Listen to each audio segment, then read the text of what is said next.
I always thought we would have our natural children and eventually adopt, but God had a different journey for us. And of course, He had the best plan. Once I surrendered to God's plan for our life, it really was a beautiful journey.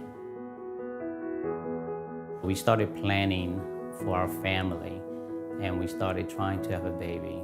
At that time, we didn't know if we were able to have natural children or not, even though I strongly felt in my heart that it was God's plan for us. Because it was in our hearts to adopt, we wanted to start the process. So we started all the paperwork, and we waited for 10 months. We got a phone call from our agency that there was a child available for adoption. There's a baby that's gonna be born in 3 weeks. Are you guys interested? And we absolutely said yes. And an hour later, they called us. Mom was in the hospital. Grayson was born early morning, and she's our promised child. About 9 months after we brought Graceland home, we got a call from the lawyer. And she said that Mom was looking to give another baby up for adoption, and she really was considering us. She wanted the babies to be together. And of course, without even thinking, we said yes. We were so excited that we were able to have her home with us, with Graceland, where she belongs. A few months later, Eunice came into the room and told me that she was pregnant. And we couldn't believe it. Even today, just thinking about it, it brings tears to our eyes, how great God is and how faithful He is. And we knew that He will complete our family. And the three girls are just sisters to one another, and they love one another. So we're very grateful for that. By giving generously and by being wise stewards, we were able to adopt and put ourselves in a position to just say, yes, God, this is the time and we're ready for it.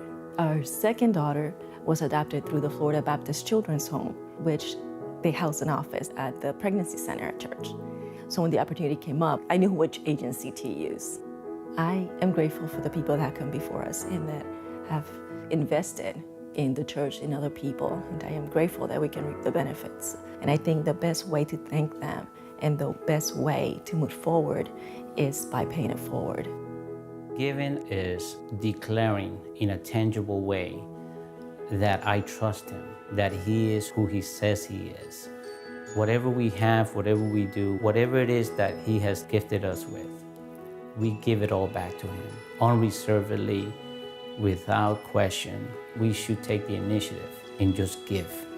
We're committed to the church, and we're committed to God, and with all our resources and with all our hearts, because we want to make a difference and we want to be a part of something that really will have eternal value. All in for me is holding nothing back. He's blessed me in order for me to bless others, and He's given me for me to give to others.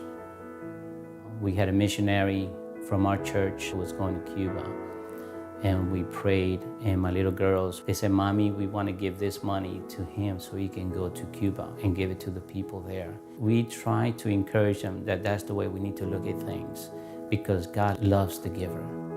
50 years from now, when my girls look back and think about our journey as a family and as a church, I hope that they can say, my parents were faithful. And they taught me to love through being generous. I'm Gabriel. I'm all in. I'm Eunice, and I'm all in.